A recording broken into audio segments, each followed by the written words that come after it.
Um, what I wanted to ask you a quick fire round question, yeah?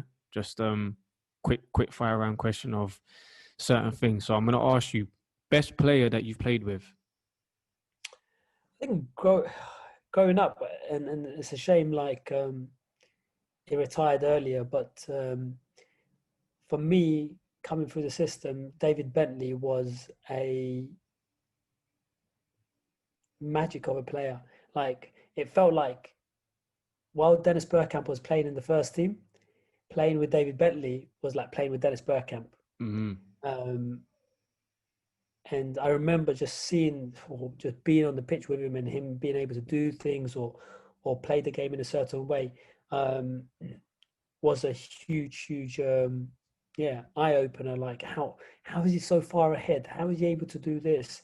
Or how does he think in that kind of mentality? So yeah, David Bentley would be Yeah, top for me. that's a powerful player as well, man. Again, I remember when he first was coming through, and he had that sort of it. Yeah, Dennis Bergkamp, because the way he had his touches and things like that. But sometimes his delivery was like Beckham-ish, you know, and he's Yes, like he's yes. the way he was flamboyant with it as well, and his appearance. I think there was a lot of resemblance to Beckham, but that's a good player, man. And I want you to share a bit of that story with Dennis Bergkamp when you was it that when you was training or something like that, and you went to do shooting practice Uh, or something like that. yeah, I remember.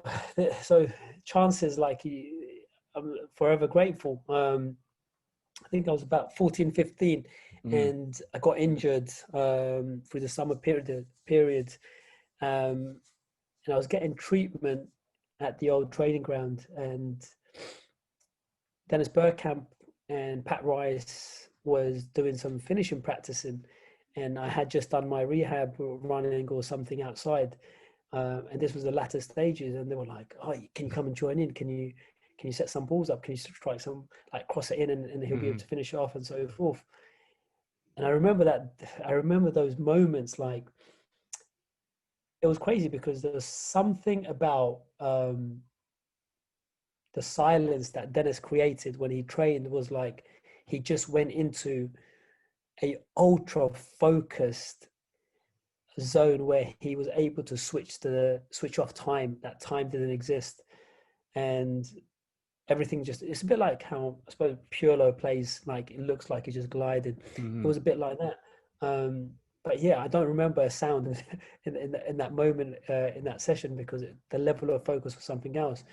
You can see like the full technical flow of when he's about to strike the ball, when he's about to make contact, or when he's moving to prepare himself or adjusting his body, and appreciation of every opportunity. Like it's Mm-hmm. okay, this opportunity is coming. This is what I need to do. And what I mean by the silence is like looking into him.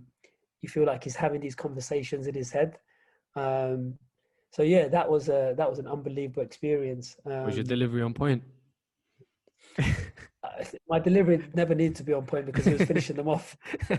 No, it was a simple practice to be honest, Yeah. but yeah, no, he was something else in terms of how he used to train. And Mm, I remember like the way he used to just walk around the training ground even mm, as a 16-year-old, and he's in the first team and you're going through your scholarship program. You see the demeanor and the way he carried himself um, was a professional footballer, but a human being walking in the shoes. mm. Like you see the red shirt, but what was walking in the shoes was someone just had an appreciation for people, respect, and the way he done things. Um, yeah, unbelievable person and a player. No, for sure. One of my favorite players for all time, for sure, man.